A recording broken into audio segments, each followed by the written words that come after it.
Buenas pessoal, vamos a mais uma web aula, mais uma videoaula, e que nesse momento, nós vamos começar a falar sobre o nosso planeta em si.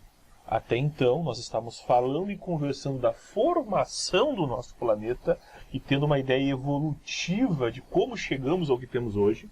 E a partir de agora, a nossa ideia, o nosso objetivo, é chegar no tempo presente e começar a entender cada vez mais o mundo em que nós vivemos. Nós denominamos de biosfera ou biosfera essa parte do planeta que contém toda a nossa vida.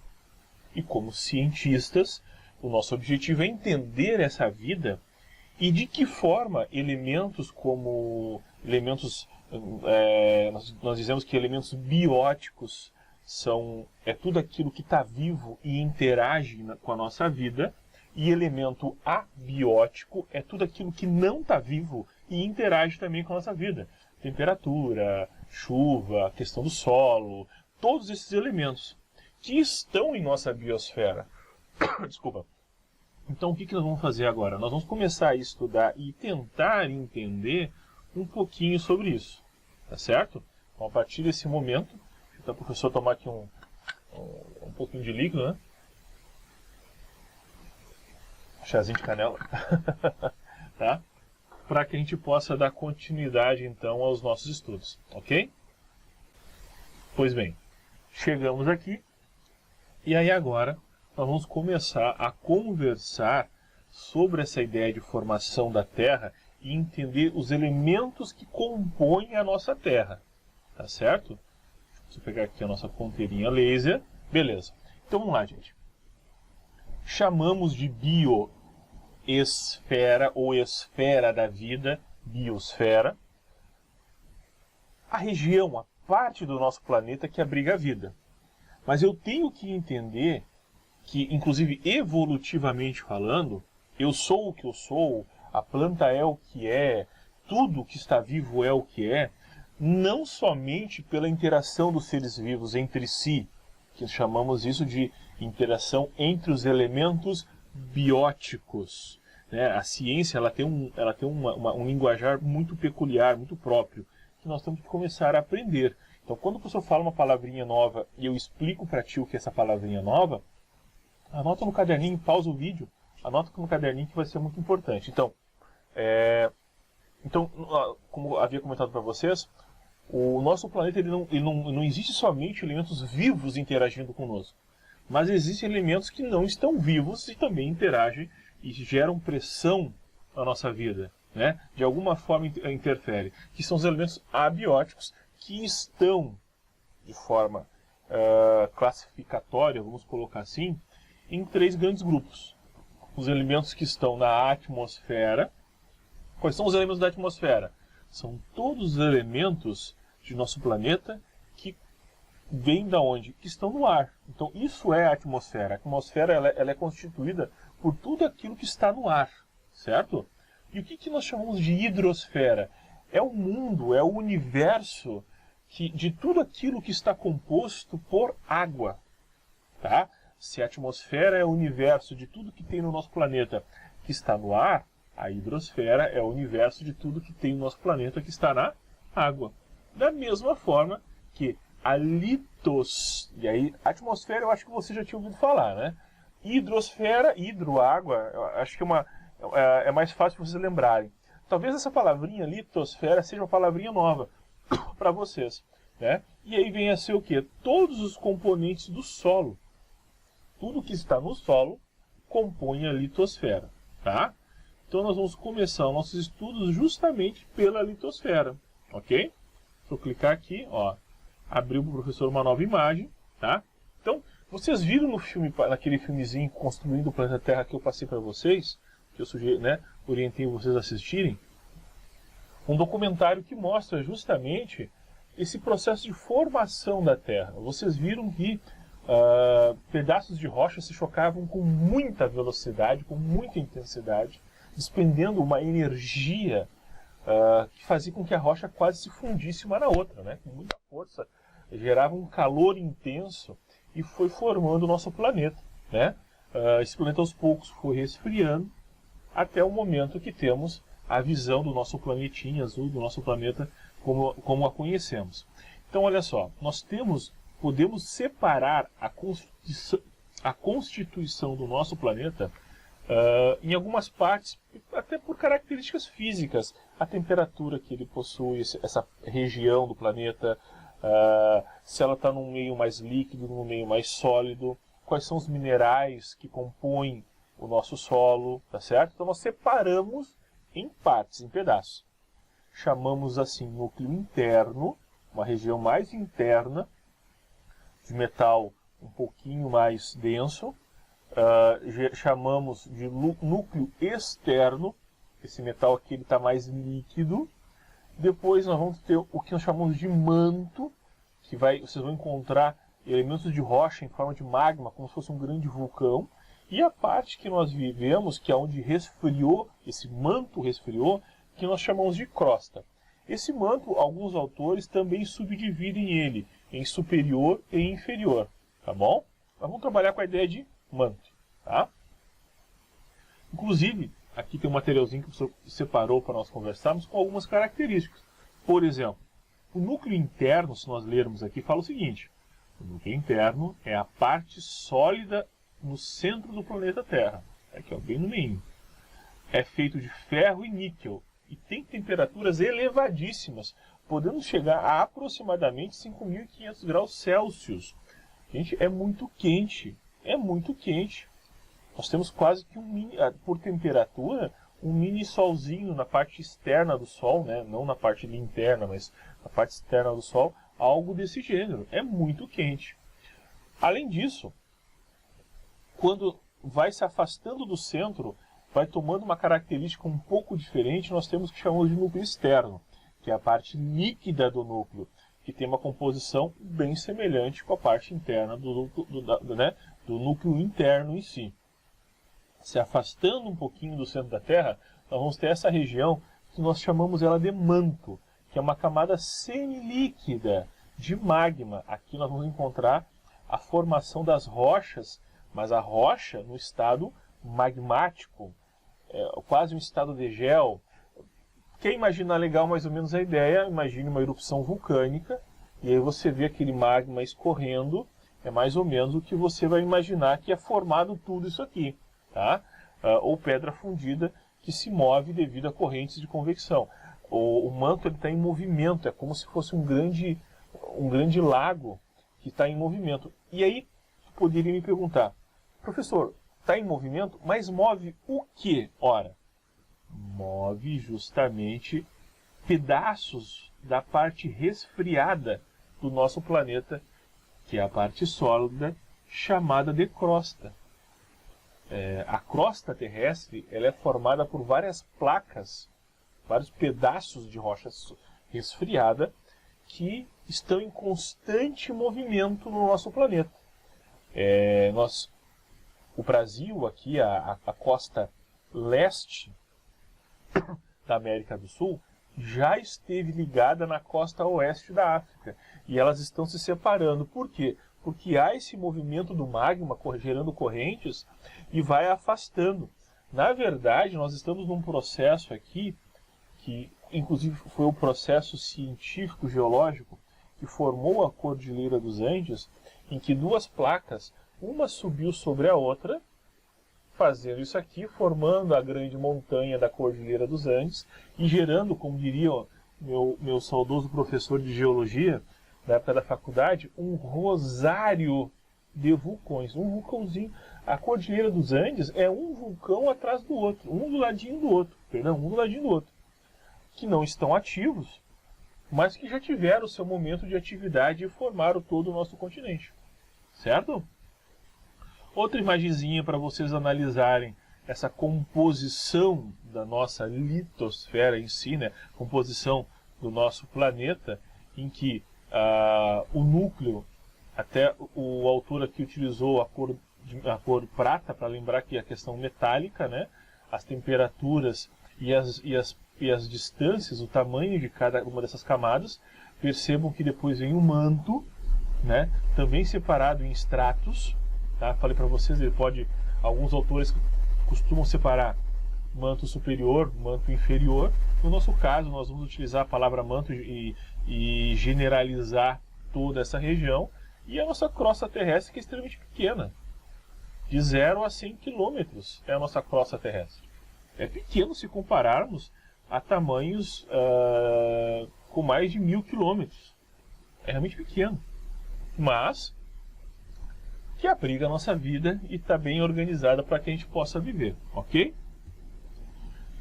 Pois bem, gente, se nós pegarmos a crosta terrestre e fizer uma análise de como ela é formada, nós podemos basicamente dividi-la da seguinte forma.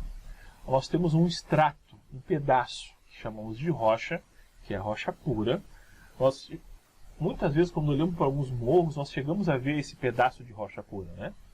Depois, mais tarde, nós temos o que chamamos de material parental, que é quando você vê a rocha pura, mas ela começa a degradar, ela começa a craquelar, a se quebrar, né? Ela tá começando, e também começa a infiltrar outros materiais, mas ela começa a craquelar. Então, eu já tenho ali o material parental que vai formar o meu subsolo, aonde eu já tenho o acúmulo de pedaços de camadas de argila.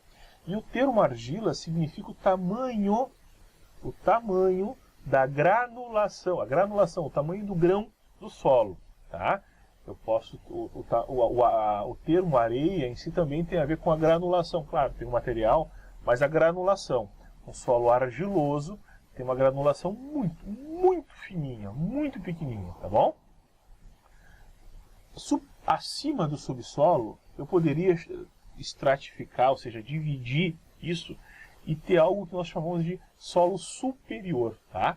Que já começa a receber a influência da matéria orgânica que tem na parte do solo orgânico, que tem na parte mais externa, e consequentemente altera algumas questões químicas e de cor, né? Olha aqui, ó, minerais de coloração clara, zona de evulfriação ou lixiviação. O que é lixiviar, gente? É engraçado pensar, mas um dos solos mais pobres que nós temos no nosso, pobre que eu digo pobre em minerais, no nosso Brasil, é o solo amazônico, é o solo pantaneiro. Por quê? Mas professor, eu vejo uma floresta enorme, então não é um solo rico? Não. Porque como tem muita incidência hídrica, chove muito, quando a água corre pelo solo, ela lava o solo. E a ação de lavar o solo é o que nós chamamos de lixiviação. O solo foi lixiviado, o solo foi lavado pela água que vai correndo. E ela consegue correr até, inclusive, nessa camada aqui, levando boa parte do material orgânico e minérios e todos os nutrientes do solo, boa parte dos nutrientes do solo, para os rios. Por isso que os rios amazônicos, pantaneiros, têm tanta vida, né? Tão abundante a vida no rio, porque o rio está cheio de material nutritivo, material orgânico, que vai manter a vida ali, tá? Onde nós temos um dos solos mais ricos do Brasil. É estranho pensar isso, mas é o solo da Caatinga. Lá na região meio que desértica do nosso planeta, onde pouco chove, é ali que nós vamos encontrar o solo mais rico. Por quê? Porque toda a matéria orgânica, quando cai no solo, ali fica, não é lavado. Só que tem um problema. O que falta para o solo? Água. Falta água. Se não fosse água, estaria fantástico. Com o projeto de transposição do Rio São Francisco, tentando levar água para essa região semiárida do nosso planeta, do nosso país em si, ao fazer isso, hoje existe plantações naquela região. Ora, é um clima que não tem muitas alterações, frio, calor, coisa do gênero. É um solo rico. O que estava faltando para ter vida? Água. Colocou água, a coisa vai embora. E está se fazendo isso, tá? Existe um trabalho nesse sentido, com irrigação pontual, em que gotículas vão caindo de acordo com a exata necessidade na raiz da planta, nem a mais nem a menos. Então, o Brasil ele tem um investimento tecnológico, um estudo tecnológico, um avanço tecnológico nesse sentido, ok?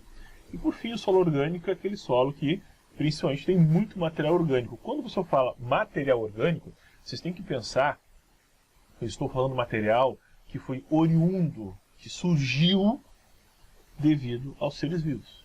São restos de plantas, animais, e a própria ação de micro-animais que estão degradando matéria orgânica e recolocando isso no solo.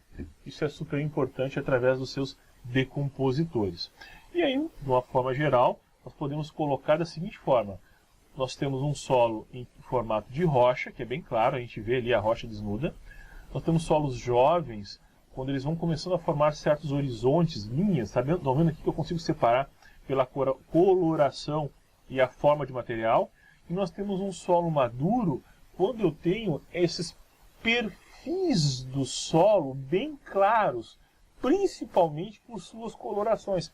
Talvez vocês em algumas viagens olharam assim para a rodovia, ou em algum passeio, e olharam um morro cortado e você viu cores bem exatamente como vocês estão vendo aqui.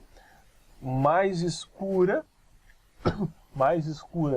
na parte mais superior e com tons mais avermelhados, claros e avermelhados à medida que vai chegando na rocha, tá?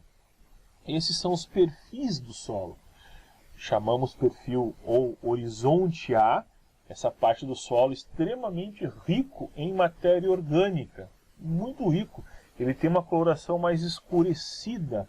Não sei se vocês veem aqui, ó, bem escurinho, tá certo? Chamamos de horizonte B, justamente essa zona aqui começa recebe ainda a interferência muito grande de matéria orgânica, mas já, como é que eu vou colocar? Recebe mais interferência de matéria orgânica, mas também tem aparece bastante características da rocha-mãe. Mas pensa assim, no horizonte B ainda tem muita interferência da matéria orgânica. No horizonte C já acontece o seguinte: ele recebe muito mais características da rocha-mãe do que da matéria orgânica. Então a coloração é um pouco diferente. E depois tem a rocha-mãe. Nós podemos ver nessa imagem bem isso, olha aqui, ó. Olha só, horizonte A, B, C e a rocha-mãe. Tá certo? Estas rochas, eu posso classificar elas de acordo com a forma que elas foram formadas. Certo? Do jeito que elas foram formadas. Então eu tenho o que nós chamamos de rocha magmática, aquela rocha que foi formada aonde? Bem lá dentro do manto, e muitas vezes ela é expulsa, ou ela aparece, ela aflora, por eventos como o que chamamos de pirogênese positiva. Professor, o que é pirogênese? O solo ele pode subir ou pode descer. Quando um pedaço de solo sobe, isso também forma montanhas e morros, eu chamo isso de pirogênese positiva. E quando ele afunda, eu chamo isso de pirogênese negativa. Eu tinha um solo e do nada começou a afundar e formar uma cratera, formar um buraco, quer dizer, está sofrendo epirogênese negativa o solo, tá? Então olha aqui, ó. Origem do material, da fusão de rochas. O que é fusão? Junção, união, né? Da fusão de rochas da crosta bem profunda e quente, bem ali no manto superior, tá? Lembra que eu falei que alguns autores colocam o manto superior, o manto inferior? O manto superior já fala aquela parte mais externa do manto. E o que acontece na verdade? A cristalização, que é a solidificação do magma. Então, rochas que você vê bastante cristais brilhando, ela é de origem magmática. Está andando, vê uma coisinha brilhando ali, provavelmente aquela rocha é de origem magmática, tá? A rocha sedimentar, ela é bem simples de entender. Eu tenho o solo aqui, tá? Então, vai caindo poeira, pedaços de alguma coisa, vão se depositando aqui. E depois deposita aqui, e depois deposita aqui, e depois deposita aqui. A parte de baixo vai sendo apertada, compactada pelo peso das deposições mais superiores. E ao fazer esse peso, essa pressão e mais questões de reações químicas, térmicas, vai formando o que nós chamamos de rocha sedimentar. Então, ela é formada por sedimentos, que são pedaços de deposição de várias matérias. Então, uma rocha sedimentar, olha aqui, ó, é a meteorização e erosão das rochas da superfície. Ou seja, a parte da superfície vai caindo em cima e vai depositando e vai formando esses sedimentos, tá? Ocorre isso muito pela deposição e pela litificação, que é esse processo de agregação desses sedimentos, certo? Uma rocha metamórfica, o nome já fala metamorfo. Morfo significa forma. Metamorfar, mudar a forma. Então são rochas que acabam mudando a sua forma. E isso acontece muitas vezes quando elas são expostas a altas temperaturas e altas pressões. Tá? Um solo que já está formado, de repente sofre essa tal da epirogênese negativa, cria-se mais solo em cima, vai formando pressão, por exemplo, mas a temperatura do manto, aqui embaixo, vai fazendo esse processo. E aqui está um exemplo de metamorfismo. Quando tu pega uma rocha do tipo argilito e ela sofre essa pressão e essa alta temperatura, ela pode formar o que nós chamamos de xisto. Eu estou com um pouco de dificuldade de falar, estou com uma certa dor aqui no dente, tá, gente? Então, está meio enrolando um pouquinho a língua aqui, mas está sendo possível trabalhar. Está com um pouquinho de dor, mas está tranquilo, tá? O granito, quando também sofre isso, ele forma o gneiss, tá? Esse granito que a gente usa para fazer superfície de alguns móveis, né? O calcário, quando ele recebe muita pressão, ele forma o mármore. Sabe esse piso de mármore que a gente fala? O mármore é uma rocha metamórfica. O legal seria vocês, à medida que vocês andam agora, vão para um lugar, vão para o outro, vocês olharem isso no dia a dia e começar, isso aqui formou assim, isso aqui formou assado. Essa é a parte super legal. E quando se fala da formação de rochas ígneas ou magmáticas, se dá quando esse magma ele é exposto, esse material aqui do manto ou da parte interna da Terra, ele é exposto através de ações vulcânicas em forma de piroclastos, que são esses pedaços, essas partículas, que podem ser cinzas vulcânicas, que vão ser compactadas e formar um pomito. Sabe aquela pedra pomes que a mulher usa para lixar, que é toda furadinha, parece uma esponja que muitas vezes a mulher usa para lixar o pé? É muito comum essa prática. Essa rocha é uma rocha ígnea. Muitos de vocês que estão assistindo essa aula pode ser que tenham em casa uma rocha de origem magmática ou ígnea. O basalto, o riolito, o granito, olha só, vamos voltar aqui. O granito é uma rocha ígnea ou magmática, cheia de cristais, inclusive. Quando essa rocha aí, que já está formada, ela muda, ela se transforma numa rocha metamórfica, porque ela mudou a sua forma. Mas enquanto é granito, é uma rocha ígnea. Certo? Aqui tem uma imagem para a gente parar e analisar um pouquinho, né? Tudo que nós conversamos. Olha só. Primeiro, que tipo de rocha é essa aqui? Ela é ígnea, ela é metamórfica ou ela é sedimentar? Vocês estão vendo que ela tem estratos, pedaços, bem claros. Isso aqui é uma rocha sedimentar. Provavelmente, cada extrato desses aqui, inclusive, ele consegue informar como é que era o período geológico. Muito agitado, com muitas tempestades, muita ação do tempo, ou um período mais calmo. Né? Então, vocês estão vendo vários estratos. Cada extrato desse aqui, mais ou menos, representa um período grande de tempo. Né? Uma era em si pode ser de tempo. Tá? Inclusive a coloração indica que tipo de minério, que tipo de material estava naquele momento. Então, quando eu vejo esses estratos assim, isso aqui é uma rocha sedimentar. Ok? E olha que interessante que eu também vejo nessa imagem. dessa rocha sedimentar, você vê pedaços dessa rocha que foram caindo e depositando aqui. Então nós conseguimos ver como os solos são formados. Eles vão degradando pedaços da rocha e vão formando pedaços maiores, que vão se degradando, formando pedaços menores até formar pequenas argilas. A vida vai infiltrando. Olha só, aqui tem bastante vida, aqui está começando a infiltrar a vida nesse pedaço aqui. Quer dizer, eu começo a ter um solo orgânico também, está começando a iniciar um solo orgânico. Então esse é um exemplo de como o solo durante as eras foi se formando.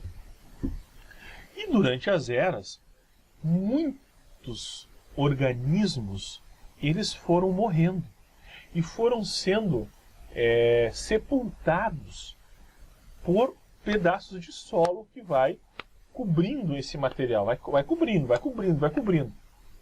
Qual é o tipo de solo que vai cobrindo? Solo sedimentar. Sedimento. Tá aqui deixa eu ver aqui. Tá aqui um ser vivo, ele caiu aqui, né? E os sedimentos vão caindo e vão cobrindo, formando o que nós chamamos de solo sedimentar. Então, os fósseis, que são resquícios, são restos de organismos, de animais, plantas, vermes. Todos os fósseis são formados em rocha sedimentar. E o que sobra desses organismos? A parte mais seca, a parte mais líquida, ela se degrada, né? Normalmente, falando de animais, o que sobra é o esqueleto, certo? Então, por isso que nós temos esqueletos de alguns animais que fazem com que o homem compreenda como eram os animais de tempos passados. Professor, mas como é que eles conseguem determinar a idade desse animal, tia? Como é que eles sabem que foi de tal período?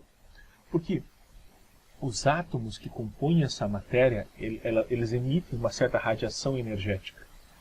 E quando eu testo essa radiação, o quanto está emitindo, eu consigo determinar se é algo novo ou algo antigo.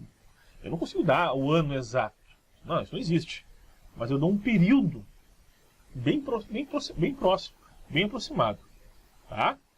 Além disso, como eu falei para vocês, eu tenho outras estruturas fósseis. Aqui eu vejo uma rocha sedimentar que ela tinha provavelmente vários pedaços de concha que foram caindo, sedimentando, fechando. E aí o que aconteceu? Com o passar do tempo, alguém encontrou esse pedaço de rocha, o material da concha sumiu, mas ficou a impressão. Então eu tenho fósseis, muitas vezes por impressão na rocha. Tá?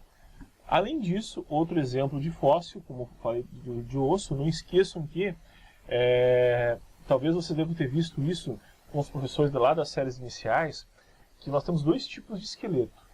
Nós, seres humanos, somos esqueletos, somos seres que possuem esqueletos da parte de dentro. Chamamos isso de endoesqueleto. Endo significa dentro, tá? Então nós temos endoesqueleto. O que é endoesqueleto? O esqueleto nosso é por dentro.